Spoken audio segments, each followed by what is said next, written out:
The great happiness. बुद्धं शरणं गच्छामि मनोपुब्बंगमाधम्मा मनोसेठा मनोमया मनसाचे पदुठेन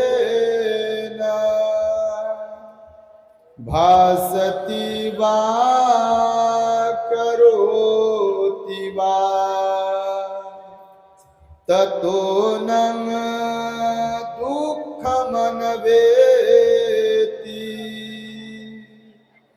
चक्रं वहतो पदं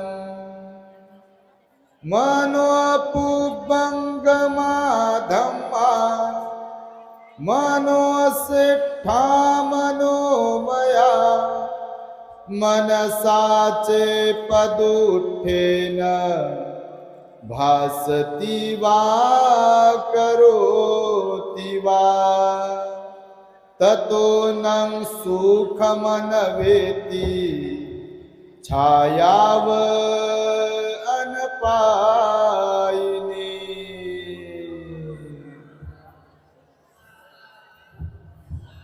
संपूर्ण विश्वाला ज्यांनी सुख शांती मानवता तथा दुःख मुक्तीचा आर्य संदेश दिला, असे ते दुःख मुक्तीचे मार्गदाता दुःख मुक्त महामानव महान कारुणिक तथागत भगवान सम्यक संबुद्ध तथागतांनी आपल्या शुद्ध प्रज्ञेतून निर्मिलेला सद्धम्म आणि त्याच सद्धम्माचा गेली 2500 वर्षांपासून सातत्याने अहोरात्र प्रचार आणि प्रसार करणारा पूजनीय भिक्खू संघ या महान आणि सर्वश्रेष्ठ अशा त्रिरत्नांना प्रथमतः त्रिवार अभिवादन करतो, ज्यांच्या महान आणि असीम त्याग प्रभावामुळे आपल्याला जो हा अनमोल असा बुद्ध धम्म लाभला आणि ज्यांच्यामुळे आपल्याला हे एवढे मोठे वैभव प्राप्त झाले, असे महान युग प्रवर्तक भारतीय राज्यघटनेचे शिल्पकार परमपूज्य बोधिसत्व डॉक्टर बाबासाहेब आंबेडकर या महामानवाच्या महान अशा धम्मक्रांतीमध्ये संपूर्ण जीवनाला समर्पित करून आज या महान मंगलमय दिनी आपल्या अमरावती जिल्ह्यातील बुद्धवन निमखेड बाजार चिंचोना खिरकुंड रोड तालुका अंजनगाव सुरजी जिल्हा अमरावती या ठिकाणी बोधिसत्व चॅरिटेबल ट्रस्ट अंजनगाव सुरजी द्वारा संचालित बुद्धवन महोत्सव आयोजित करण्यात आलेला आहे आणि या बुद्धवन महोत्सवाचा औचित्य साधून आज रविवार दिनांक 4 जानेवारी 2026 रोजी 4 फूट उंचीची बुद्ध रूपाची प्रतिष्ठापना देखील या ठिकाणी संपन्न झालेली आहे। तेव्हा या ठिकाणी धम्म मंचावर माझ्या समवेत उपस्थित असलेले संपूर्ण पूजनीय भिक्खू संघ भिक्खुणी संघ या कार्यक्रमाचे उद्घाटक आदरणीय शरदजी चौरपगार साहेब नागपूर, कार्यक्रमाचे अध्यक्ष आदरणीय भाऊरावजी तुळशीरामजी वानखडे अंजनगाव सुरजी, त्याचबरोबर आम्हाला या कार्यक्रमासाठी ज्यांनी निमंत्रित केलाय असे या बोधिसत्व चॅरिटेबल ट्रस्ट अंजनगाव सुरजीचे सन्माननीय अध्यक्ष बाळासाहेबजी आठवले, उपाध्यक्ष उमेशजी इंगळे, सचिव भानुदास भाऊ वानखेडे, कोषाध्यक्ष भाऊराव वानखेडे, प्रवीण भाऊ पेटकर, नरेश भाऊ शिंगाडे, प्रशांत वानखेडे आणि सुजाताताई आठवले, त्याचबरोबर श्रद्धावंत धम्म उपासक गौतमजी वानखेडे आणि संपूर्ण आपण मला वाटतं दर्यापूर अंजनगाव सुरजी अकोट आणि दूरवरून धम्मदेसना श्रवण करण्यासाठी उपस्थित असलेले श्रद्धावंत उपासक उपासिका बालक तथा बालिकांनो, तद्वतच दी ग्रेट हॅपीनेस या आपल्या युट्यूब चॅनलचे सर्वच दर्शक सर्वप्रथम तुम्हा सर्वांच्या प्रती मंगल मैत्री सद्भावना व्यक्त करतो आणि आपणा सर्वांच्या दुःखमुक्ती करिता तथागत भगवान बुद्धांद्वारा शिकविलेल्या धम्मोपदेशास प्रारंभ करतो। आपण सर्वांनी शांत एकाग्र आणि श्रद्धायुक्त चित्ताद्वारे या अनमोल बुद्धवाणीला आपल्या हित सुखाकरिता श्रवण करावे, ग्रहण करावे।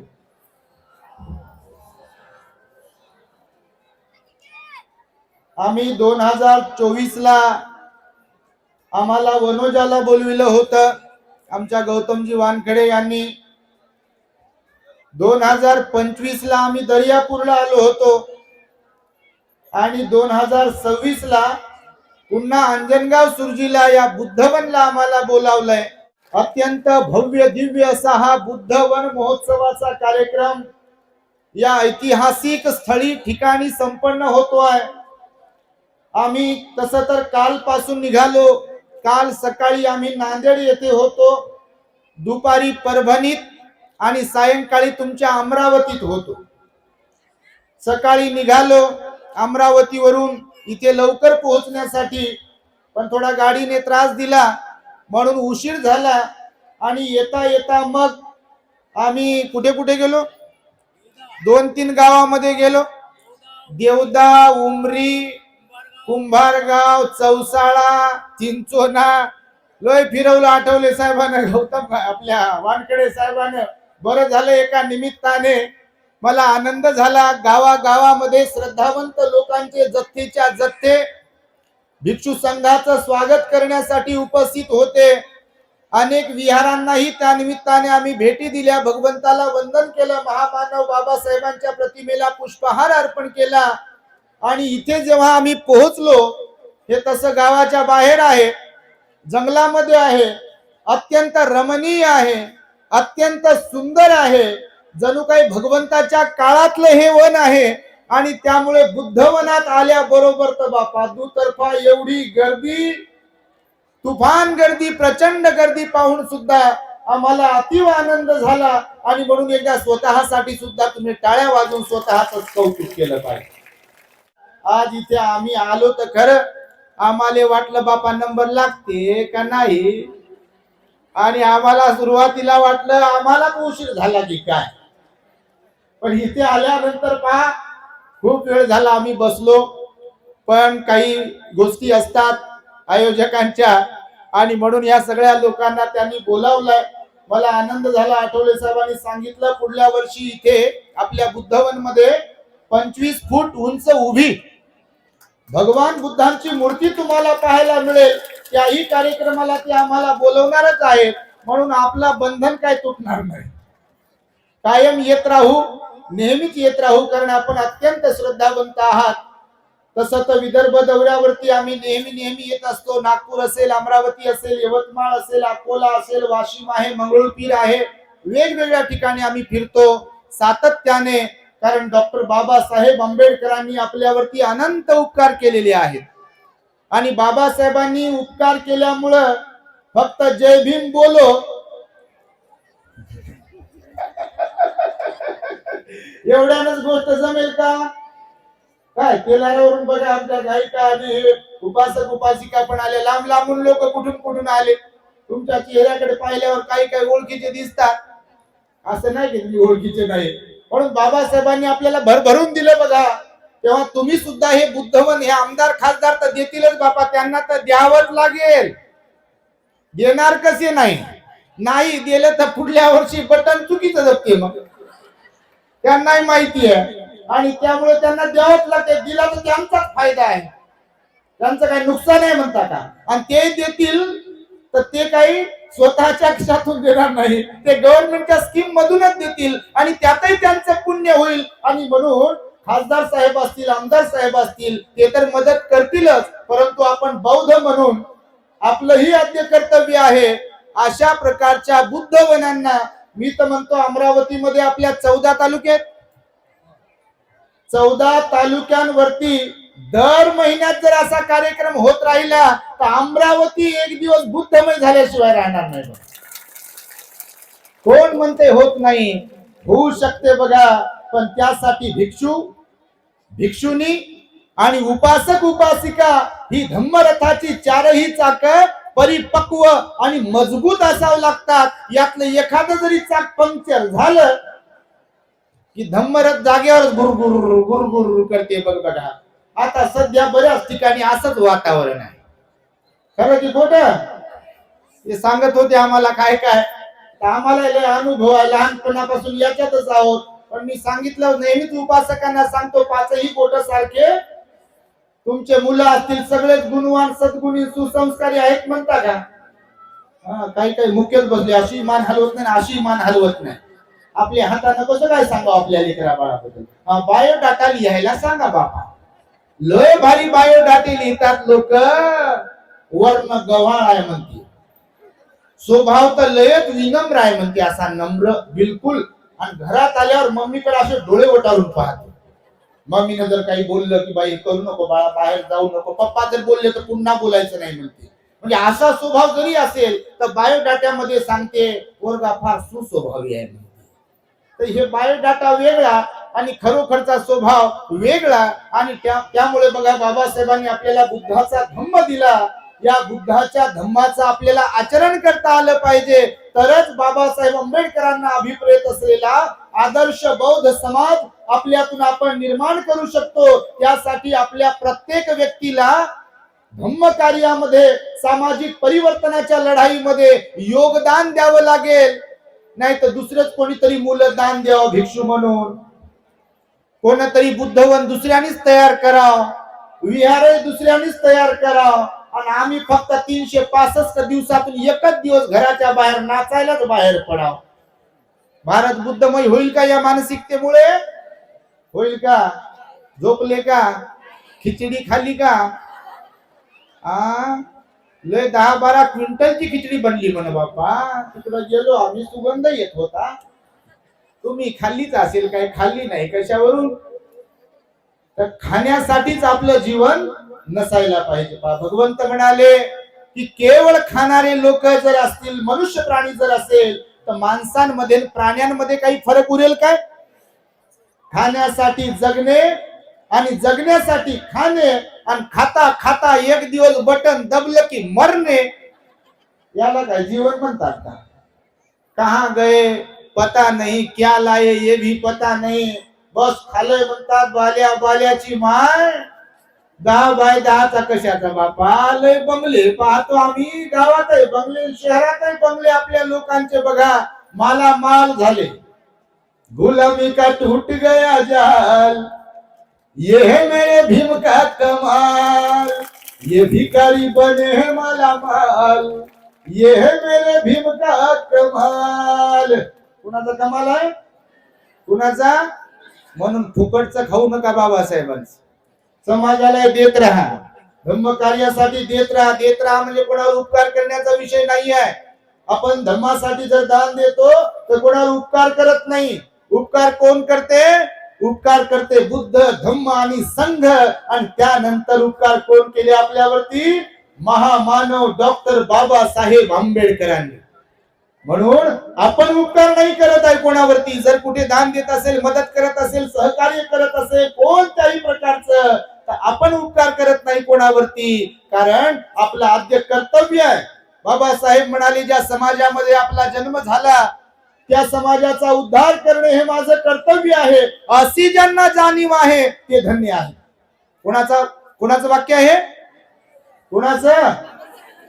ज्या समाजात आपला जन्म झाला त्या समाजाचा उद्धार करणे हे माझं परम कर्तव्य आहे, अशी ज्यांना जाणीव आहे आणि त्या प्रकारे जे कार्यरत आहेत ते लोक बाबासाहेब म्हणाले माझ्या दृष्टीने धन्य आहेत. आणि म्हणून बघा, परिवारासाठी तर जीवन जगायलाच पाहिजे. तुम्ही गृहस्थ आहात, परंतु त्याच्याही पेक्षा अजून सामाजिक जीवन आहे. त्या सामाजिक जीवनाची बांधिलकी समजून सुद्धा आपण समाज कार्यामध्ये, धम्म प्रचाराच्या कार्यामध्ये आपला वेळ दिला पाहिजे आपण. नाहीतर आपली येणारी पिढी आपल्याकडे पाहून म्हणेल की तुम्ही कधी विहारात गेले होते काय? ते नाही म्हणते. मग तुम्ही कधी आंदोलनामध्ये सहभागी झाले का? मोर्चामध्ये सहभागी झाले का? बुद्ध आणि त्यांचा धम्मग्रंथ कधी वाचला का? कधी किमान रविवारी तरी विहारात गेले का? तर नाहीच म्हणत असेल आणि पोरींना एटीएम कार्ड सारखं फक्त बनवले पैसे कमवायला, तर आम्ही पाहतो पहा शिकले सवरलेले श्रीमंत लोक जेव्हा मुलांच्या नावाने मुलींच्या नावाने रडतात ना, तेव्हा त्यांचं आयुष्य हे पश्चातापाचं आयुष्य बनलंय. स्वतःच्या हाताने स्वतःच्या पायावर धोंडा पाडून घेतलाय असा त्याचा अर्थ होतो बघा. मुलांसाठी जगा, मुलांना शिक्षण द्याच, कारण बाबासाहेब शिका, संघटित व्हा आणि संघर्ष करा म्हणाले. शिक्षण हे वाघिणीचं दूध आहे, जो पिल तो गुरगुरल्याशिवाय राहणार नाही. हे जरी बाबासाहेबांचे बोल असतील तरी बाबासाहेब म्हणाले शिक्षणाबरोबर सील पाहिजे. काय पाहिजे? काय? आणि सील म्हणजे धम्म, सदाचार, नैतिकता त्याचा अर्थ होतो. म्हणून मुलांना केवळ शिक्षण न देता शिक्षणाबरोबर धम्माचा संस्कार दिला पाहिजे. बुद्ध बाबासाहेबांची ओळख त्यांना करून दिली पाहिजे.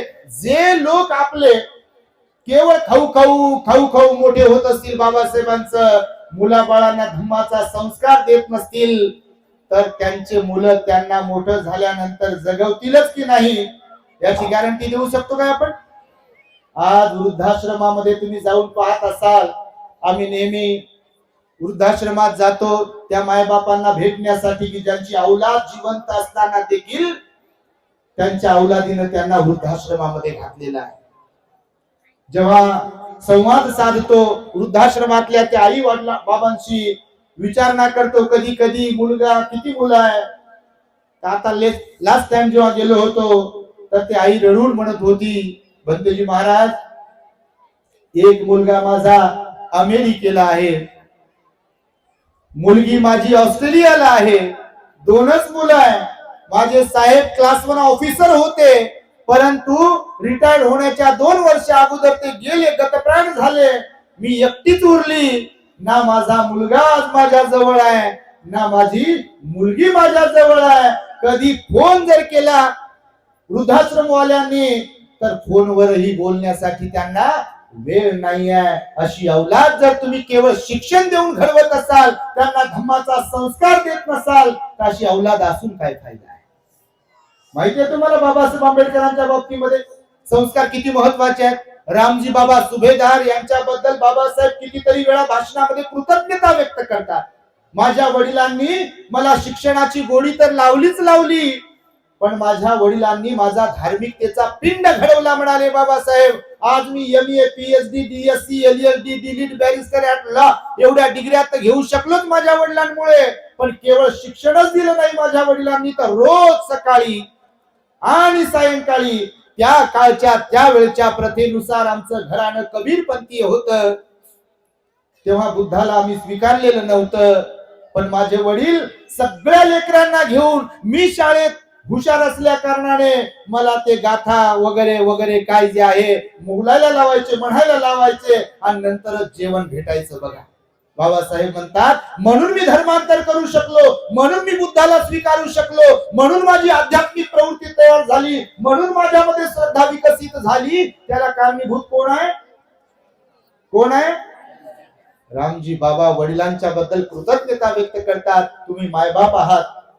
म्हणून मुद्दामहून हे मी तुम्हाला रिपीट करू सांगत असतो, लेकरांना शिक्षण तर द्याच, पण त्याला रोज सकाळी उठल्याबरोबर लहानपणापासून, कारण एकदा मोठं झालं की काय होते ते बाबा तुम्हाला मी विचारणं नको, तुम्ही मला सांगणं नको. लय अवघड गोष्ट आहे.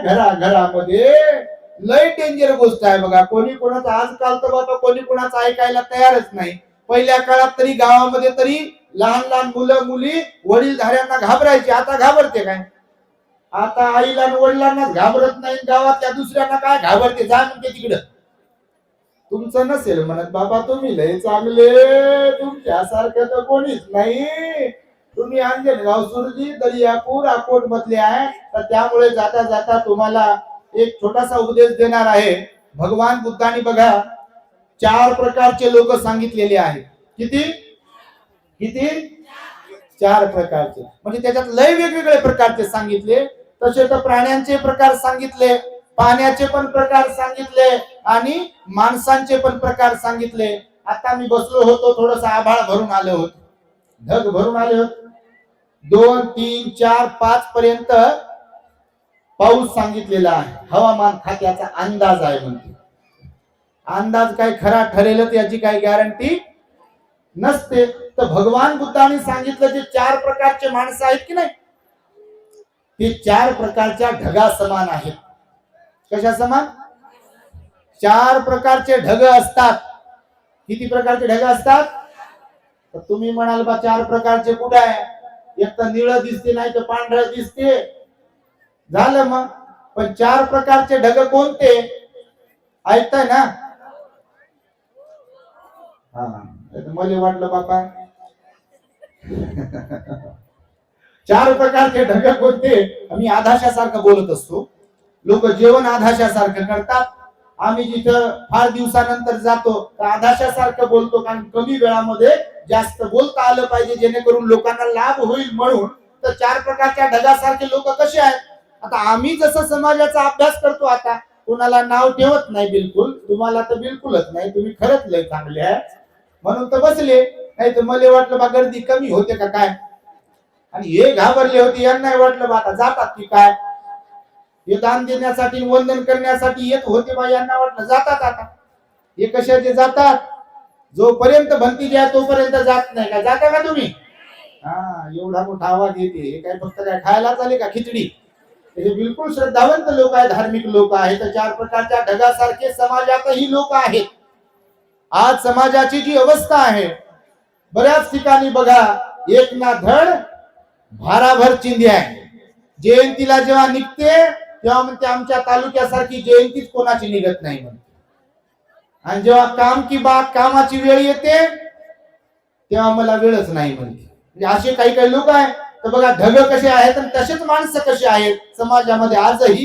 कारण बाबासाहेबांच्या अपेक्षा होत्या समाजाकडून, भिक्षूंकडून पण होत्या आणि उपासकांकडून सुद्धा अपेक्षा होत्या बाबासाहेबांच्याकडून. बाबासाहेब म्हणाले मला भारत बुद्धमय बनवायचा आहे. काय म्हणाले? भारत बुद्धमय बनवायचा. ऍक्च्युअली जर पाहिलं, संविधानात्मक तरतुदींच्या द्वारे महामानवाने, बाबासाहेबांनी या देशाला बुद्ध धम्माची दीक्षा दिलेलीच आहे. कारण संविधानात्मक तरतुदी जर तुम्ही पाहिल्या तर पंचशिलाचं उल्लंघन केलं की काय होते?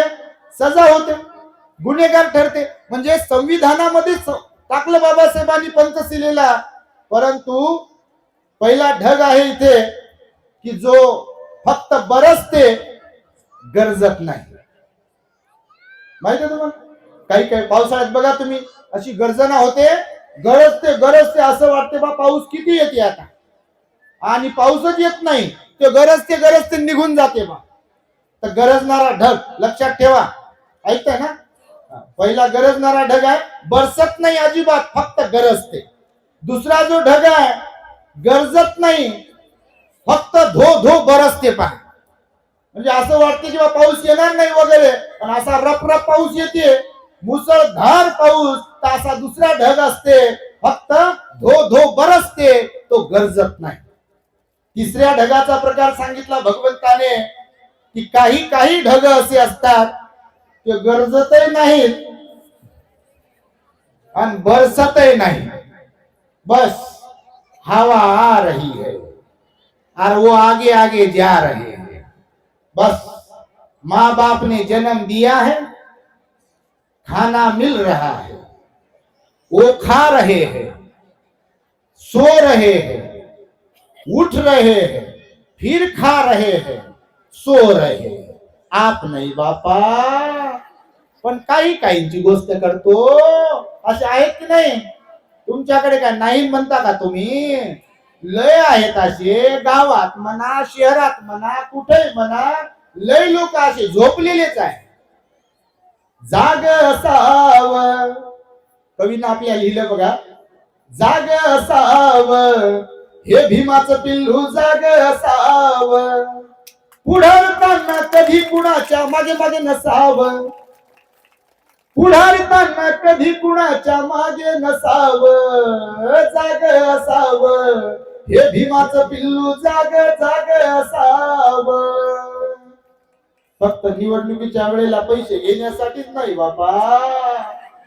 500 द्यान मध घ्या, 1000 द्यान मध घ्या. तुम्ही नसाल तसे बारीक तोंड नका करू. अरे घराघरात पक्ष आहे हो, आहे का नाही? तुमच्याकडे का नाही म्हणता का? अहो लय पाहिले आम्ही. साऱ्या खेड्यात जातो, तांड्यावर जातो, वाड्यावर जातो, शहरात जातो, गल्ली बोळात इकडे कुठं जातो. समाजाचा जेव्हा अभ्यास करतो तेव्हा बघा समाजाला विकायला बसलेले लोक सुद्धा कमी नाही आहेत बघा. समाजाची बदनामी करणारे सुद्धा लोक कमी नाही आहेत बघा. म्हणून भगवंताने 2500 वर्षांपूर्वी सांगितले हे 4 प्रकारचे लोक आहेत. त्यात तिसरा प्रकार समजला तुम्हाला? गरजतही नाही आणि बरसतही नाही. आणि चौथा प्रकार सांगितला भगवंताने, ज्यांचं कौतुक करावं तेवढं कमी आहे, किंवा जे ढग महापुरुषांसारखे असतात किंवा सज्जन असतात, सामाजिक परिवर्तनाच्या लढ्यामध्ये स्वतःला झोकून देतात, असा जो ढगाचा प्रकार सांगितला तो म्हणजे काही काही ढग इथे गरजतातही आणि बरसतातही. खरं की खोटं? तर तुम्ही कोणत्या प्रकारचे ते तुम्हालाच माहित बापा. तुमच्याकडे असं बोट करत नाही मी. असं बोट तर कोणालाही करता येते. आणि हे एक बोट दुसऱ्याकडे केलं, हे 4 बोट आपल्याकडे असतात. आणि त्यामुळे बघा माणसंही, आपण दुसऱ्यांचं सोडा जगाचं, आपल्या समाजाचा जर विचार केला तर या 4 प्रकारचे लोक बिलकुल समाजात आहेत म्हणजे आहेत. पहिला कोणता सांगितला? फक्त गरजतात पहा. जयंती आली, मिरवणूक निघाली, बघता काय सामील व्हा दुसऱ्यांना. आणि हे 365 दिवसातून एकच दिवस नाचण्यासाठी बाहेर सामील झाले जयंतीमध्ये. आणि दुसऱ्याकडे पाहते आणि म्हणते बघता काय सामील. त्या मागे आम्ही जयंती जात असतो, आम्ही पण कधी पाहण्यासाठी, अभ्यास करण्यासाठी. हिम्मत से बोलो जय भीमन, ताकद से बोलो जय भीमन. मग दुसऱ्या दिवशी विहारात बाबासाहेबांचा हार सुकून गेलाय आणि घरीच झोपले 10 वाजेपर्यंत. अशी जर परिस्थिती असेल तर मला सांगा, भारत बुद्धमय होईल? बाबासाहेबांचं काम होईल का? अरे पूर्ण वेळ द्यावा लागतो, माहितीये तुम्हाला. स्वतःचा विचार नाही करावा लागत. 4 मुलं गेले की नाही बाबासाहेबांचे? गेले की नाही? 4 मुलं गेले. आणि त्यामुळे आपण सुद्धा स्वतःचा विचार करणाऱ्यांपैकी नसलो पाहिजे. बाबासाहेबांनी आपल्याला भरभरून दिलं याची जाणीव ठेवली पाहिजे. कृतज्ञता व्यक्त करीत राहिलो पाहिजे. ते भिक्षू असो, भिक्षुणी असो, की उपासक उपासिका असो. तुम्ही किती तालेवर असता, श्रीमंत असाल, तुम्ही समाजासाठी पण जगणारे असायला पाहिजे. म्हणून केवळ भाषण करणारे पण नसले पाहिजे. भाषण तर कोणालाही करता येते, करता येत नाही म्हणता. अरे कोणालाही करता येते भाषण. लहानपणी आम्ही भाषण करायचो. आज काय आहे ते तुम्हाला माहितच आहे. या ठिकाणी बसलेले अध्यक्ष महोदय, आणि एवढे बोलून मी माझे 2 शब्द संपवतो. हे तुम्ही भाषण केलं असेल शाळेत 15 ऑगस्ट आणि 26 जानेवारीला, केलं का नाही? लय लिहू द्यायचे आमचे बहीण भाऊ. समजा तुम्ही ते देत असतील, असे मोठे जे घरातले असायचे की नाही, तर ते 15 ऑगस्ट 26 जानेवारीला भाषण लिहून द्यायचे कागदावर. लोक समोर विद्यार्थी बसलेले, हे वाचायचं समोरचं मग गेला ते काना मात्रा व्याकरण जमायचंच नाही, आणि ते तिथं अडकायचं म्हणायचं. मग म्हणायचं इथं बोलून 2 शब्द बोलून माझे शब्द संपवतो, झालं भाषण. तर भाषण कोणाला करता येते बघा. आपल्याकडे त्यांची कमतरता तर बिलकुलच नाही. तुमच्यातले कोणाला जर म्हटले आईला, उठता का आई, माईक घेता का, बोलता का बाबासाहेब, हे गाणं तरी म्हणेल, पण म्हणेलच बाबासाहेबाबद्दल, बोलेल, भगवान बुद्धाबद्दलही बोलेल. परंतु श्रद्धेचा भाग जेव्हा येतो, जेव्हा आचरणिक भाग येतो, जेव्हा विहारात जाण्याचा भाग येतो, जेव्हा कर्तृत्व दाखवण्याची वेळ येते, तेव्हा मात्र म्हणते मला जमत नाही. भाषण करणं हे तेवढं पुरेसं नाही आहे. तर स्वतः पण आपण आचरणशील असलो पाहिजे. जर कोणी गृहस्थ भाषण करत असेल तर भाषणामध्ये जे बोलत आहे तर ते त्यालाही लागू होते का नाही? मागे एकदा एक मोठा कार्यक्रम होता बा, तिकडेच होता. तो त्या एका कार्यक्रमात एक वक्ता बोलवला होता. वक्ता समजते तुम्हाला? वक्ता समजते का नाही? वक्ता. तो ते वक्ता बोलवला बा. कोणाची पर्सनल निंदा नाही करत आपण, आणि निंदा तर करतच नाही, कायले करून निंदा कोणाची. तर ते वक्ता बोलवला बा. मी ओळखत होतो त्यांना, लय बऱ्याच वर्ष झालं त्याच एरियात राहणार होते. त्याला माईकच पाहिजे होता, असं नाव गाव याच्यावर असं आणि माईक आणि हार तुर फुलं. पाहत होतो आम्ही, ते काय राजकारणी नव्हतो, ते लय पुस्तकं लिहिली म्हणे मी काय काय काय काय वगैरे वगैरे. आणि त्या भाषणात म्हणे डॉक्टर बाबासाहेब आंबेडकर म्हणाले नव्याने दीक्षा घेतलेल्या बौद्धांनी दर रविवारी सहकुटुंब विहारात गेले पाहिजे. मी असा बसलेला देतो भाषण देतो डायस वरती देऊ लागलो आणि त्यानं माझ्याकडे पाहिलं, माही नजर त्याच्याकडे गेली. त्याला माहित होतं भंतेजी इथे एरियात राहतात, भंतेजीला माहिती आहे आपल्या घरचं सगळं इतिहास भूगोल नागरिक शास्त्र. त्याची बायको विहारात कधी आली नाही, पोरं कधी विहारात आले नाही, हे तर कधीच विहारात आलं नाही. आणि हे कार्यक्रमात म्हणते बाबासाहेब म्हणाले किमान रविवारी आपण सहकुटुंब बुद्ध विहारात गेलो पाहिजे. मी त्याच्याकडे असं पाहिलं, मग मी कशाला भांडण का कशाला करू बा, आता आपल्या भांडणाचा थोडी काय पेश आहे. तर त्याने विषय बदलवला, मी पाहिलं लगेच दुसराच विषय घेतला. तर सांगतो हे यासाठी की फक्त गरज न कामाचं नाही आहे, तर बरंच काही आलं पाहिजे. आपले बाबा जीवनभर गरजले, भाषणातून लोकांमध्ये जागृतीचा विस्तव तयार केला बाबासाहेबांनी. 1935 ला 13 ऑक्टोबरला येवल्याला गरजले बाबासाहेब. मी ज्या धर्मात जन्माला आलो ते माझ्या हातात नव्हतं, पण ज्या धर्मामध्ये मी जन्मलो तो धर्म जातीला महत्व देतो, अन्याय अत्याचार करतो, माणसाशी माणुसकीने वागवत नाही माणसाला, त्या धर्मात मी कदापिही मरणार नाही, मी धर्मांतर करणार आहे, अशी सिंह गर्जना केली. आणि आपले बाबासाहेब आंबेडकर गरजले येवल्याला नाशिक जिल्ह्यामध्ये. आणि 20-21 वर्षानंतर 14 ऑक्टोबर 1956 ला नागांच्या नागभूमीमध्ये धो धो बरसले. जे बोलले ते करून दाखवलं. शस्त्राच्या जोरावर नाही, तर हाक दिली आपल्या अडाणी अशिक्षित लोकांना बाबासाहेबांनी की मी धर्मांतर करतोय, मला बुद्ध धम्म पटला, मी बुद्ध धम्माच्या नावेत बसलो आहे, तुम्हाला जर तो पटत असेल तर त्याचा तुम्ही स्वीकार करा. आणि आपल्या पूर्वजांनी पंजोबाने आजोबाने आजीने अडाणी असताना बाबासाहेबांच्या हाकेला ओ दिला आणि त्यांनी बुद्ध धम्माचा स्वीकार केला. आमचे सुगत मोदी भंतेजी होते, आम्ही त्यांच्या बरोबर राहत होतो, ते आता मागच्या वर्षी वारले बघा, आपल्याच अमरावतीचे होते, 92 वर्षाचं वय होतं. ते स्वतः बाबासाहेबांच्या धम्मदीक्षेला होते नागपुरात. त्यांना मी नेहमी विचारायचो भंतेजी किती लोक होते, कसं वातावरण होतं, बाबासाहेब कसे आले, माईसाहेब कसे आल्या, स्टेज कसा सजवला होता, लोक कसे बसले होते, भोंगे वगैरे, स्पीकर वगैरे, साऊंड वगैरे, भगवंताची मूर्ती, मेणबत्ती, भंतेजी वगैरे कसं होतं ते मी वारंवार विचारायचो भंतेजीला. आणि भंतेजी सांगायचे सगळे पांढरे शुभ्र वस्त्रांमध्ये लोक होते. भंतेजी म्हणाले नागपुरात एका कपड्याच्या दुकानात पांढरा कपडा शिल्लक उरला नव्हता. अडाणी लोक होते. बाबासाहेबांनी भाषणांमधून सांगितलं होतं तुमचं हा कपडा जुना असेल, साडी असेल किंवा पुरुषांचे कपडे असतील, जुने असतील हरकत नाही, त्याला स्वच्छ धुवा, तांब्यामध्ये विस्तव टाकून इस्त्री करा त्याची, आणि पांढरेच कपडे घालून तुम्ही धम्मदीक्षेच्या कार्यक्रमाला आले पाहिजे. आणि भंतेजी म्हणाले की ते आल्यानंतर ज्या आपल्या लोकांच्या गळ्यामध्ये हातामध्ये ते गंडे दोरे होते त्यांनी तिथं ते काढू तोडून टाकले, त्याचा अख्खा ढीग झाला होता. आणि लोकांना जेव्हा 22 प्रतिज्ञा दिल्या बाबासाहेबांनी, एक प्रतिज्ञा चष्मा काढून आपल्या लोकांना दिली. गुरु चंद्रमणी महास्तवीरांनी बाबासाहेबांना दीक्षा दिली पंचशिलेची. आणि बाबासाहेबांनी मग समाजाला 22 प्रतिज्ञा दिल्या.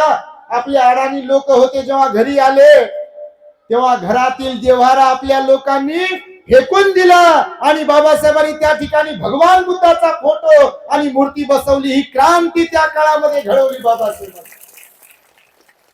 आणि आज आम्ही पाहतो बापा काही ठिकाणी जिल्हा वाईज लय काय करून ठेवले व्यवस्थेने इथल्या. तुमच्या अमरावतीला दिलंय म्हणे, आपण कोणावर टीका टिप्पणी करत नाही देवधर्मावर, पण मागासवर्गीय लोक खरंच लयच मागास राहतात.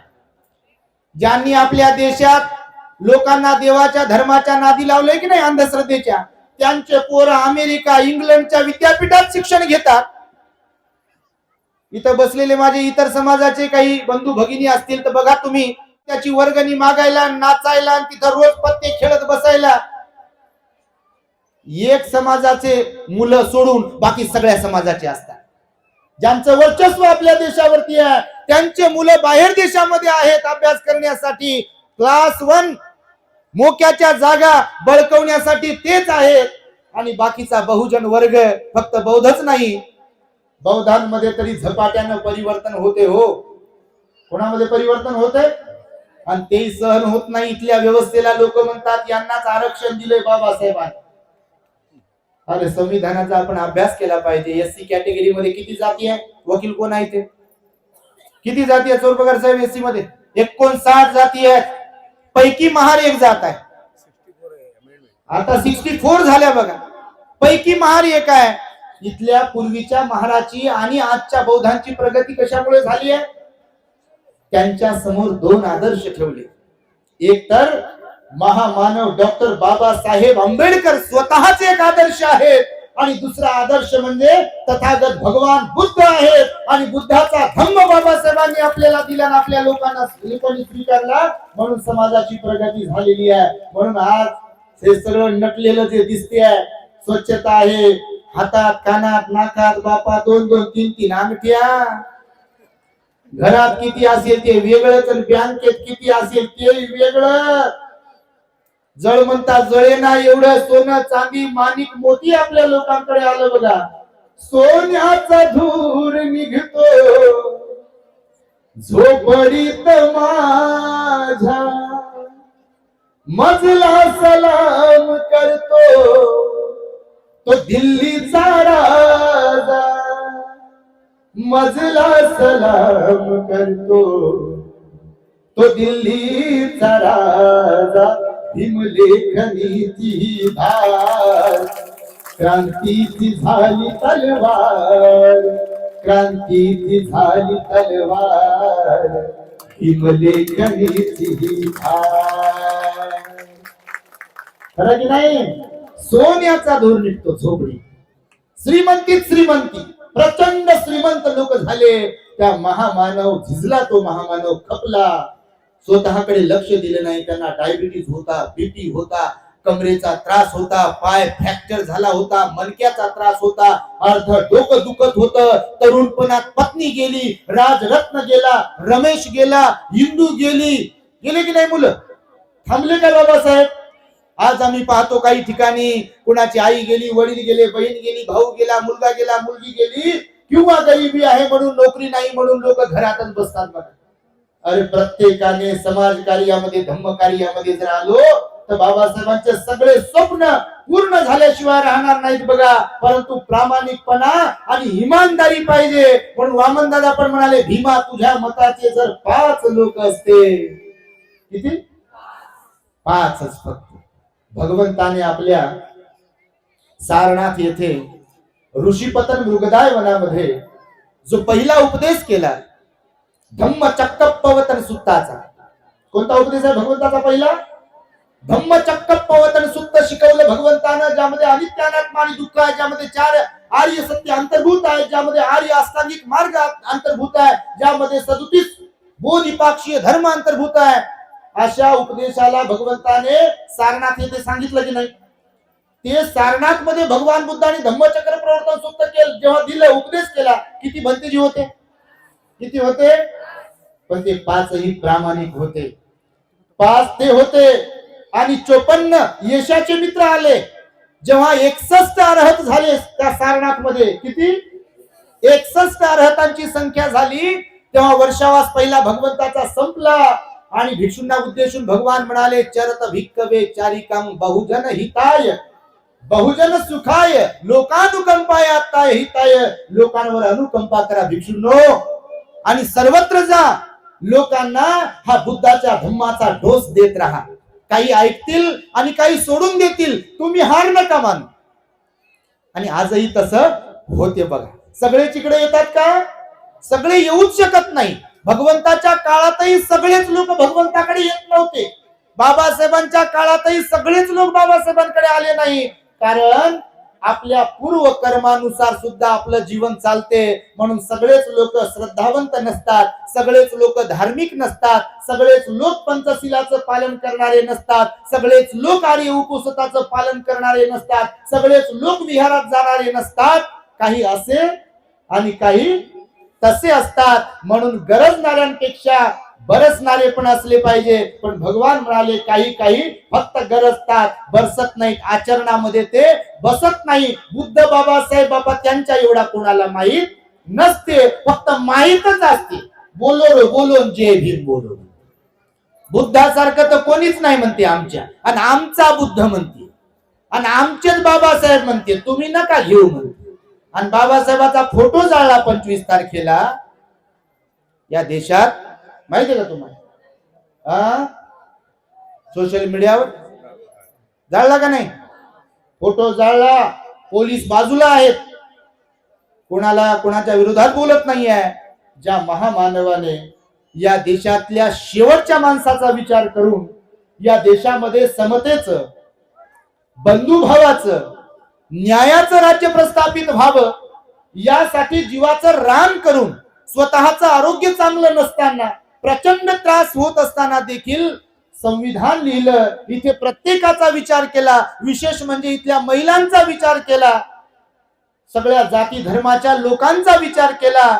आज त्या महामानवाला उघड उघड लोक विरोध करताना दिसत आहे. ही अत्यंत खेदजनक बाब आहे. आणि देश तुटण्यासाठी, देश विखुरण्यासाठी आणि देश बेचिराग होण्यासाठी ही जी प्रवृत्ती आहे, महापुरुषांना जातीमध्ये बांधणारी आणि महापुरुषांना बदनाम करणारी, हीच कारणीभूत ठरणार आहे. आणि त्यामुळे बघा, या देशातल्या प्रत्येक व्यक्तीने महापुरुषांचा विचार आत्मसात केला पाहिजे, तो आचरणात आणला पाहिजे. आणि खरं तर अनुयायी त्यांनाच म्हणतात जे महापुरुषांच्या विचारांचं अनुसरण करत असतात, अनुकरण करत असतात. म्हणून हे 4 ढग मी तुम्हाला सांगितले. पहिला ढग तुम्हाला समजला, दुसराही समजला, तिसराही समजला. खरंच काही काही लोक असे आहेत आपल्याही समाजामध्ये, इतरांचं काय ते कशातच नाहीत. बघा, घर पहा म्हणतात, आमचा टीव्ही पहा. आमचा पोरगा पायलट झालाय म्हणते, पोरगी इंजिनियर झाली म्हणते, आणि आम्ही रिटायर्ड झालो, आम्ही कुठं क्लास ऑफिसर होतो म्हणते, आणि दुनिया त्यांची जग संपलं. अहो, बाबासाहेबांनी हे सगळं काही केलं की नाही? आता मी तुम्हाला डिग्र्या सांगितल्या बाबासाहेबांच्या, पण समाजाच्या कामी आले. बघा, आपणही समाजाच्या कामी आलो पाहिजे. म्हणून बुद्धवनाची जी आयोजक मंडळी आहे, ज्यांनी ज्यांनी सहकार्य केलंय, मी बाळासाहेब आठवले साहेबांबरोबर चर्चा केली, गौतम वाडकडे यांच्या बरोबर पण चर्चा केली. आमचे सरपंच जे आहेत त्यांनी भोजनदान दिलं भिक्षू संघाला, त्यांच्यासाठी साधुकार द्या कार्यालयाला. आम्ही गेलो, पण आम्हाला साधुकार द्या ना, भोजनदान दिलं त्यांनी. बा का भिक्षू संघाला भोजनदान देणं, दान देणं हे महान पुण्याची गोष्ट आहे, भगवंताने सांगितलेलं आहे. आणि त्यामुळे हे बुद्धवन लवकरात लवकर खरोखरच नटलेलं, थटलेलं, सजलेलं, धजलेलं आपल्याला दिसेलच. कारण 25 फुटाची भगवंताची मूर्ती तर येणारच आहे. आणि त्यामुळे वेळ पुढे पुढे जातोय. म्हणून हा छोटासा उद्देश तुम्हाला केला. मी तर गाढवाची कथा सांगणार होतो तुम्हाला. वा, हे पहा, नाही सांगतोच हो, समोरून हो करायला. हे 25 फुटाची भगवंताची जी मूर्ती आहे, त्या मूर्तीसाठी दान सहाय्य कोणाकडून म्हणते? हे पहा, आपले जे उद्घाटक आहेत शरदची चौल पगार, सीए नागपूर, त्यांच्यासाठी एकदा प्रचंड टाळ्या वाजवा. आता सांगतो कशासाठी टाळ्या वाजवायला सांगितलंय. माझे करत आहे तुम्हाला. त्यांनी 2.5 लाख रुपये, किती? 2.5 लाख रुपये मूर्तीसाठी ते दान देणार आहेत. आणि असे जर अधिकारी आले तर खरंच सांगतो तुम्हाला, भारत बुद्धमय झाल्याशिवाय राहणार नाही. बघा, आणि त्यामुळे औरंगाबाद मध्ये आम्ही राहत असताना आम्ही पण द ग्रेट हॅपीनेस नावाचं टॉवर उभं करतोय, 4 माळ्याचा चौपगार साहेब, तेही समाजाच्या स्वेच्छा दानातून, कोणालाही काही मागणार नाही. फक्त लोकांनी स्वतः श्रद्धेने जे दान दिले जातील, 1 रुपयापासून 1 लाखापर्यंत, त्याच्यातून तो द ग्रेट हॅपीनेस टॉवर उभा करणार आहोत, ज्यामध्ये मेडिटेशन हॉल आहे, बुद्ध विहार आहे, विशेष म्हणजे पाली भाषा अभ्यास केंद्र, पाली लँग्वेज स्टडी सेंटर असणार आहे, अत्याधुनिक सुविधांनी युक्त भिक्खू निवास आहे, साधक निवास असणार आहे, त्यानंतर ई लायब्ररी असणार आहे, वाचनालय असणार आहे, अभ्यासिका असणार आहे. आणि तिथे सुद्धा बाहेर, म्हणजे बिल्डिंगच्या बाहेर 22 फूट, बाबासाहेबांनी 22 फूट दिला ना, तर 22 फूट उंच उभी बाबासाहेबांना अभिप्रेत असलेली भगवान बुद्धाची मूर्ती असणार आहे, चालते बुद्ध. आणि त्याही मूर्तीचं पूर्ण मूर्तीचं दान बीड येथील आमचे शिक्षण संचालक असलेले आदरणीय प्रदीप रोडे सर प्राध्यापक यांच्या परिवाराकडून संपूर्ण मूर्तीचं दान देण्यात आलेलं आहे. बघा तुमच्या माहितीसाठी वा, ते पहा दान देतो म्हणजे अशी हे असं ऐकलं की लोकांना पण बघा स्फूर्ती चढते, आणि स्फूर्ती चढलीच पाहिजे. बघा मी तर म्हणतो दान देणाऱ्यांमध्ये स्पर्धा लागली पाहिजे, समाजामध्ये आपल्या लागली पाहिजे का नाही. पण ते श्रद्धेशिवाय दान कोणी देत नाही. निश्चितच चौरपगार साहेबांमध्ये श्रद्धा आहे आणि त्यामुळे ते दान देत आहे. तर तुम्हाला आता दृष्टांत सांगतो, सांगू की नको एवढे सांगाच म्हटल्यावर सांगतो जाता. आम्हाला इथून आर्वीला जायचं, आर्वीहून जायचं वर्धेला, वर्धेहून उद्या पुन्हा हिंगण घाटला आहे. भारत बुद्धमय झाल्याशिवाय हम शांत बसणार नाही. जिएंगे तो बाबा साहब के मिशन के लिए और मरेंगे भी तो बाबा साहब के मिशन के लिए. आणि त्यामुळे काम करत राहिलं पाहिजे, हा आपला पेशा आहे. आणि भिक्खू म्हणून पूर्ण जीवन आपलं समर्पित आहे बाबासाहेबांच्यासाठी. आणि प्रत्येकाने हे जीवन समर्पित केलंच पाहिजे, कारण त्या महामानवाने आपल्यासाठी प्रचंड त्याग केलेला आहे. परंतु गाढवाच्या प्रवृत्तीचे लोक, तुम्ही नाही बाबा, तुम्हाला म्हणत नाही, पण प्रवृत्ती सांगतो खरंच तशी आहे. खरं तर भगवंताने डुकराची पण उपमा दिली हो. मी नाही देत, तुम्ही नाही तर म्हणाल कोणी. काही लोक जरा हुशार, काही लोकांना दीडशे आहे म्हणतात. तर ते कोणी असतील तर म्हणतील बाबा ते असं कुठं असते का गाढव. मी कशाला म्हणू बापा गाढव कुणाला. तुम्ही धम्मपद जर वाचलं तर त्या धम्मपदामध्ये एका ठिकाणी भगवान म्हणाले काही मनुष्य डुकरासारखे पण असतात, खाऊन झोपायचे. आता जी म्हणालो की नाही मी, खायचं झोपायचं, खायचं झोप. माय बाप म्हणतात ज्यांना बाहेर जाव. कधी तर बायको म्हणत असेल बापा जा ना कुठे, पण ते जातच नाही कुठं. घरातच दारू पिऊ घरातच पडते, घरातच झोपते. हा तर दारू तर बापा पितातच लोक. तुमच्याकडे पित नाही का? माझ्या माय मावल्या लय परेशान असतात हो दारूमुळे. खरंच वाटळ होते. सकाळीच एक स्टेटस ठेवलं बघा, तुम्ही बघितलं असाल. दारूमुळे सिगालो वाद सुद्धा शिकवलं आपल्या द ग्रेट हॅपीनेस वरती. सिगालो वाद सुद्धा आहे, तुम्ही ऐका. महामंगल सुद्धा आहे, तुम्ही ऐका. आपल्या चॅनलचे सध्या 1,40,000च्या वर सबस्क्रायबर्स झालेले आहेत तुमच्या माहितीसाठी. आणि फक्त बौद्ध लोकच प्रवचन ऐकतात असं नाही चौरपगार साहेब. सर्व जाती धर्माचे लोक प्रवचन ऐकतात तुमच्या माहितीसाठी सांगतो. कारण आपण टीका टिप्पणी बाजूला ठेवत असतो. माणसांमध्ये परिवर्तन झालं पाहिजे, देशातल्या एकूणच लोकांमध्ये परिवर्तन व्हावं, महामानवाला अभिप्रेत असलेलं. त्यामुळे आपण बोलत असतो. म्हणून दृष्टांत सार्वजनिकच आहे, तो कोण्या जाती धर्मासाठी नाहीच आहे. तर एक असंच जंगल होतं. आता तुम्ही जंगलातच बसलेले आहे. तर जंगलाचा राजा कोण असतो? हा माझ्याशी बोला. कोण असतो? हा सिंह जंगलाचा राजा असतो. तर मग झाला दृष्टांत आहे हो. नाही तर म्हणा सिंह कुठं बोलते का, गाढव कुठं बोलते का, अगोदर सांगतो बा. तर सिंह जंगलाचा राजा होता. तो थोडासा म्हातारा झाला होता. म्हातारा झाल्यामुळे कमजोरी आली होती. कमजोरी आल्यामुळे कोल्हा चतुर असतो. माणसंही चतुर असतात. काही कामापुरता मामा ताकापुरती आजी करणारे. तुम्ही नाही तसे. तर मग कोल्हा एक आला सिंहाकडे आणि सिंहाला म्हणाला, महाराज मला तुमची सेवा करण्याची संधी द्या. सिंह म्हणे काय सेवा करतो म्हणे. तर तो कोल्हा म्हणे, महाराज तुम्ही थकलेले दिसता, आता तुमच्याच्यानं काही शिकार होत नाही बा. मी चपळ आहे म्हणे, चतुर आहे. तुम्ही गुफेमध्ये थांबत जा.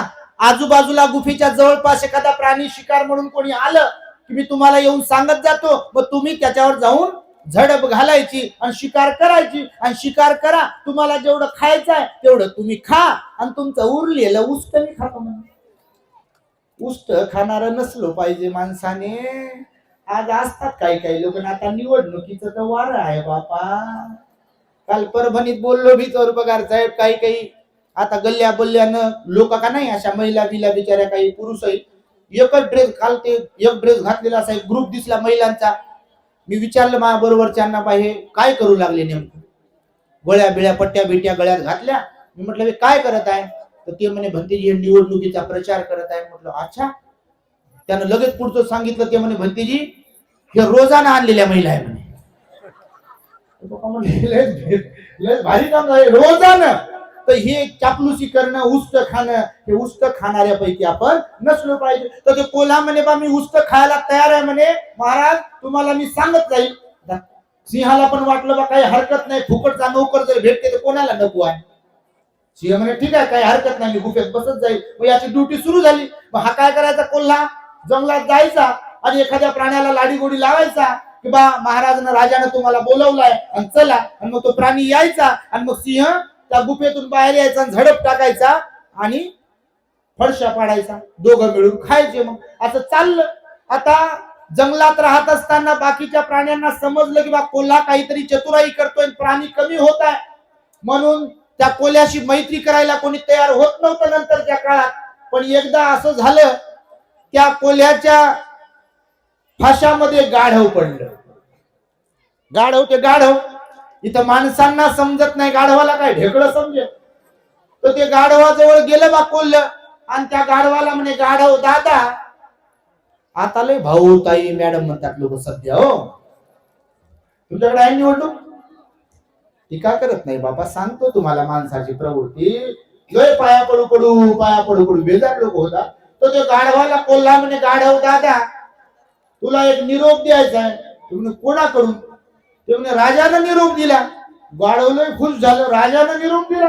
कोणता निरोप दिला? तर गाढव दादा, राजा म्हटला की बा मी तर राजा आहेच आहे पारंपरिक, पण एका दिवसासाठी का होईना गाढवाला राजा बनवायचा म्हणे मला. याची छाती फुल फुगली. अशी कार्यकर्त्यांना तसेच सांगतात म्हणून लोक, आपल्याला माहित नाही बा, तुला तिकीट देतो. मी सोशल मीडियावर ऍक्टिव्ह आहे, आपलं चॅनल असल्यामुळे हे व्हिडिओ तुम्ही पाहत असाल. अरे लय उरबुड बडू बडू बडू बडू घेऊ लागले लोक, मला कसं तिकीट दिलं नाही. शिव्या शापन काय काय काय काय देऊ लागले, लय डेंजर. आणि हसणारे लोक त्याच्यावर हसू लागले. म्हणून बघा, तर ते गाढव अशी छाती फुगली, बा राजानं माझा विचार केला आणि मला म्हणते बा तुम्हा गाढवाला राजा बनवायचा आहे. माझा राजा किती हुशारन चांगला आसन तसन याच्या मनात विचार सुरू झाले, आणि एका दिवसासाठी का होईना मी जर राजा बनलो तर माझ्यासारखं कोणी नाही. हे मोह पाशात पडलं कोल्ह्याच्या आणि राजाच्या सिंहाच्या. तर गाढव म्हणे, कोल्ह्याला काय करावं लागेल म्हणे त्यासाठी? तर कोल्हा म्हणे, काही नाही, राजासोबत मीटिंग करावं लागेल म्हणे त्यासाठी, म्हणजे भेटावं लागेल. ठीक आहे म्हणे, काय हरकत नाही, चला. हे निघलो ना गाढव कोल्ह्याच्या बरोबर, गेलो गुफेच्या जवळ जवळ. पण जाता जाता याच्या मनात विचार आला गाढवाच्या की बा असा कसा विचार केला असेल, कोल्हा फसवत तर नाही मला. तर आपण जरा हुशारीत राहिलो पाहिजे, सावध राहिलो पाहिजे. काय सांगा, आपल्यावर झडप मारली ना आपल्याला खाल्लं तर सिंहाने. तर हे गेलं बा आणि त्या गुफेच्या थोडस अंतरावर थांबलं. कोल्हा म्हणे, मी राजाला बोलून आणतो. याच धड धड धड धड धड धड येऊ सुरू झालं. कन्याने विचार केला ना तसा की बा आपल्यावर झडप मारली तर हे सावध होतं. तर यानं त्या गुफेकडे शेपूट आणि जंगलाकडे तोंड करून रेडी उभं होतं, रेडी पोझिशन. बा झडप मारली तर आपण चटकून जाऊ, पळून जाऊ. ते सिंह माथारा झाला होता अगोदर. ते आलं, त्याला वाटलं बा नेहमीच कोला घेऊन येते कोणाला तरी झडप मारायची खायचं. पण हे गाढव जरा विचारात पडलं होतं, खरं की खोटं कसा विश्वास ठेवावा म्हणून. आणि तो सिंह आला तर याच्यात त्राण उरलेला नव्हता. यानं झडप मारली की गाढव पळण्यासाठी रेडी. तर त्या सिंहाची झडप बसली गाढवाच्या शेपटीवर आणि शेपटी तोंडात आली सिंहाच्या. गाढवानं धूम ठोकली, गाढव पुढं कोल्ह त्याच्या पाठीमागे. थांब थांब म्हणता म्हणता जंगल गाठलं, जंगलात गेले. मग मग गाढव थांबलं आणि त्या कोल्ह्याला म्हणे, तू मला धोका दिला, तुझ्यावर मी विश्वास ठेवला, तिथे गेलो आणि तू त्या सिंहानं तर माझ्यावर झडप टाकली. ते म्हणे, गाढव दादा माझा ऐकून तर घे. ते म्हणे, ऐकून काय घ्यायचं, ऐकूनच तुझ्या तिथपर्यंत आलो. ते म्हणे, ऐकून तर घे. काय ऐकून घे? ते म्हणे, बघ मी जे म्हणतोय की तुला राजा बनवायचं ते खोटं नाहीये. आता तुझ्यावर झडप मारली, पण जर तुला मारायचं असतं तर तुझ्या नरडीचा घोट घेतला असता सिंहानं. घेतला काय? ते म्हणे, नाही गड्या. पण म्हणे, शेपटी तर तुटली ना माझी. अरे हो, पण तुम्हाला विचारतं बा शेपटीच कशी काय तुटली? म्हणे, कशी काय? अरे राजा, तुला राजा बनवल्यावर राजा कशावर बसतो? कशावर बसतो? सिंहासनावर बसतो का नाही? मग सिंहासनावर बसताना ती डिस्टर्ब करेल ना शेपटी, अडथळा निर्माण होईल. आणि म्हणून तुझी शेपटी तोडली, तुझ्या नरडीचा घोट घेतला नाही. आता हे गाढव होत माणसाला कळत नाही, 5-5 वर्ष होतात तरी पण. गाढवाला काय समजेल? हे गाढव पुन्हा विचारात पडलं. याला वाटलं बा राजा व्हायचं, हे लोभात पडलं, मोहात पडलं. अच्छा असं आहे का म्हणे, म्हणून शेपटी तोडली का, सिंहासनावर बसायचंय. बरं म्हणून मग आता अरे मीटिंग करावीच लागेल म्हणे, जावंच लागेल. हे पुन्हा तयार झालं. जशी माणसं पुन्हा तयार होतात. तुम्ही नाही म्हणत, तुम्हाला तुम्ही चांगले आहे. हे पुन्हा गेलं तिथे, पण पुन्हा याच्या मनात धाकधूक होती, हार्टबीट वाढले याचे की बा शेपटी तोडली होती, आता पुन्हा काय तोडते काय माहित. आपण रेडी राहिलेलं बरं. हे गेलं खरं, थांबलं, पण या कोल्ह्यानं त्याचा जास्त विश्वास संपादन केला होता. आणि याला म्हणे काही करत नाही म्हणे, तू पाहत विश्वास तर ठेव. याला वाटलं बा ठीक आहे. तर गुफेकडे तोंड करूनच उभं होतं, पण थोडस क्रॉस उभं होतं, असं रेडी पोझिशन मध्ये पडून जाण्याच्या. ते सिंह आला बा, सिंह आला, सिंहानं मारली झडप, पुन्हा द्वितीयंपी, आणि झडप मारली तर हे रेडीच होत. गाढव यानं धूम ठोकायची आणि सिंहाची झडप पडायची. तर सिंहाला नंदीचा घोड घ्यायचा होता, पण याला ताण नव्हता. हे म्हातारं झालं होतं म्हणून दोन्ही कानच आले याच्या हातात आणि दोन्ही कान तुटले गाढवाचे. गाढव पुढं, कोल्ह मागे. अरे धापा टाकत गेलं पुन्हा जंगलापर्यंत. कोल्ह मागेच होत. कोल्ह्यानं पुन्हा गाठलं. अरे काय गाढव दादा, हे म्हणे मला काय तू मूर्ख समजलं का म्हणे. कोण? गाढव. ऍक्च्युली मूर्खच होत, समजायचा काय विषय होता त्याच्यात. तर ते म्हणे मला सांग, आता माझे कान तुटले, तोडले, तू अगोदर सांगितलं मला की बा सिंहासनावर बसावं लागते म्हणून शेपटी तोडली, आता असं काय डोक्यावर थोडी बसायला लागते, तर कान कसे काय तोडले? तर कोल्हा म्हणे की बघ गाढव दादा, तू राजा झाल्यानंतर, सिंहासनावर बसल्यावर, तुझा राज्याभिषेक झाल्यावर राजाच्या डोक्यात काय टाकले जाते? आता राजमुकुट जर डोक्यावर चढवायचा आहे, तुझे कान असे, तर ते डिस्टर्ब करतील का नाही? हो गड्या म्हणे, हो गड्या म्हणे, तयार झाले पुन्हा तिसऱ्यांदा जाण्यासाठी. गाढव ते गाढव पुन्हा तिसऱ्यांदा तयार झालं आणि गेलं. आणि या कोल्ह्यानं सांगू सांगू सांगू सांगू याला लोक दाखवू दाखवू, आम्ही दाखवू दाखवू पूर्ण तयार केलं होतं की आता काय पळू बिळू नको, गळा भेट घ्यायची असेल जरा दम धर, धीर धर. तिथे ते म्हणे ठीक आहे बा, तुझी गळा भेट घ्यायची म्हणे. आणि सिंहाला कोल्ह्यानं अगोदर सांगितलं, काय महाराज तुमच्याबद्दल मला लाज वाटू लागली, तुम्ही असे कसे जंगलाचे राजे, तुम्हाला लोकांनी घाबरायचं तर तुमचा त्याने एक गाढवाची शिकार होईल, तुम्ही कशाचे राजे, ते काही बरोबर नाही. याला ताव आला, ताव येते माणसाला. ताव समजते का? तुमच्याकडे कोणता शब्द आहे का माहित नाही बा, तावच आहे का?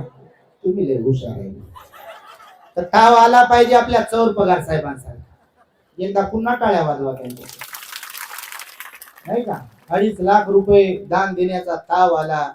ही श्रद्धा तुमच्या प्रत्येकात निर्माण झाली पाहिजे की माझंही विहार बनलं पाहिजे, माझी बुद्धाची मूर्ती बनली पाहिजे, बाबासाहेबांना अभिप्रेत असलेलं काम माझ्या समाजाचं माझ्याकडून झालं पाहिजे. त्यासाठी मी बुद्धिमत्ता, वेळ आणि पैसा समाज कार्यासाठी, धम्म कार्यासाठी खर्च करेल, असा विश्वास आणि असा ताव तुम्हाला पण आला पाहिजे. कसा होत नाही भारत बुद्ध, होईल की नाही? तर हे तिसऱ्यांदा गेलं बा, आणि हे एकदम बिनधास्त होतं. याला लय पटवलं होतं. पटवणं समजते का नाही? वा. तर हे बिनधास्त जाऊन उभं राहिलं बा. हे उभं राहिलं तिथं बिनधास्त जाऊन, आणि यानं पेटवलं होतं कोल्ह्यानं सिंहाला पण. असे कसे राजे वगैरे वगैरे त्याला आला होता ताव, काय महाराज गाढव मारता येईना. आणि मग पूर्ण तयारी निशी सिंह पण आला, पूर्ण त्राण त्याने अंगात ठेवला आणि त्या गाढवावर मारली झडप, पण त्याच्या नरडीचा घेतला घोट आणि गाढव ठार. आणि सिंह म्हणे कोल्ह्याला की आता मारलं? हो महाराज, तुम्ही जा म्हणे गुफेत, पुढे आराम करा म्हणे मस्त पैकी. आता मी याच जे काही मांस तुम्हाला आवडते ते घेऊन येतो. काय घेऊन येऊ? तर सिंह म्हणे बा याचा मेंदू आणि काळीज हृदय तेवढं घेऊन ये म्हणे. जी हुजूर म्हणे कोल्हा, तुम्ही जा पुढं. आणि इकडं कोल्ह्यानं विचार केला, दृष्टांतच आहे बरं का, नाही त्याच्यात घुसचाल तुम्ही, घुसू नका याच्यात. तर कोल्ह्यानं विचार केला, एवढी वर्ष झाले मी प्रामाणिकपणे राजाची सेवा करतो, त्याला वाटेल ते मी देत राहतो, हे मेंदू आणि काळीजच दे म्हणते, मला हृदयच आणून दे म्हणत राहते. एकदा मी टेस्ट करतो. कोल्ह्यानं विचार केला आणि यानं त्या गाढवाचा मेंदू खाल्ला, तो काळीजय खाल्लं, काय हृदय होतं ते खाल्लं आणि बाकीचं मांस हे घेऊन गेलं राजाजवळ.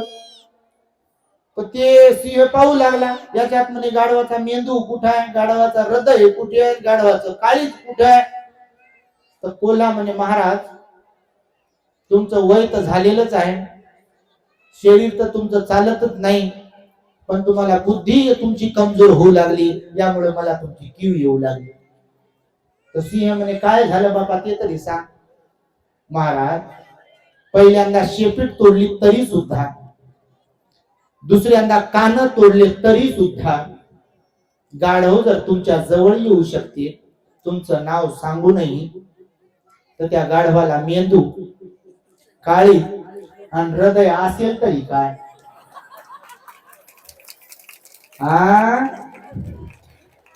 तुम्हीच सांगा यातून काय बोध घ्यायचा आहे. याच्यातून लय बोध घेता येते बा कोणालाही. समजलं का तुम्हाला.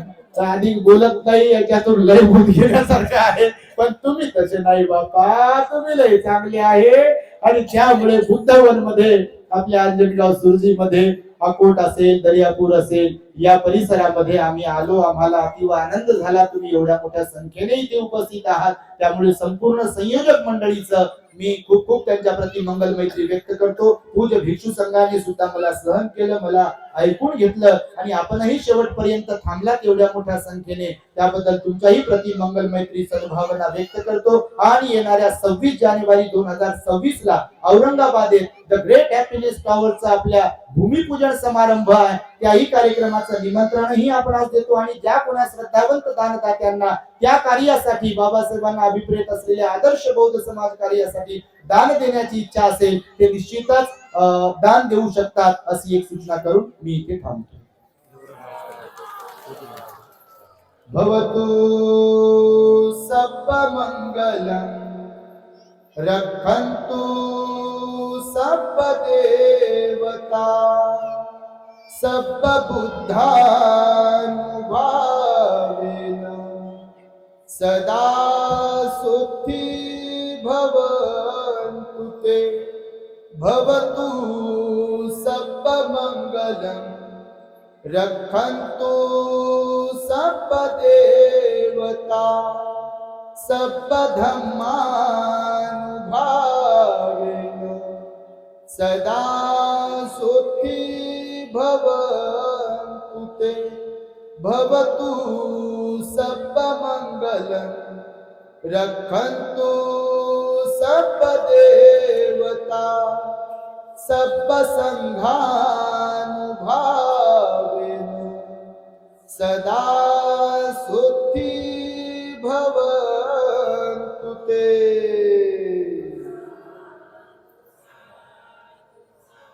बुद्धं नमः, धम्मं नमः, संघं नमः. The Great Happiness. बुद्धं शरणं गच्छामि.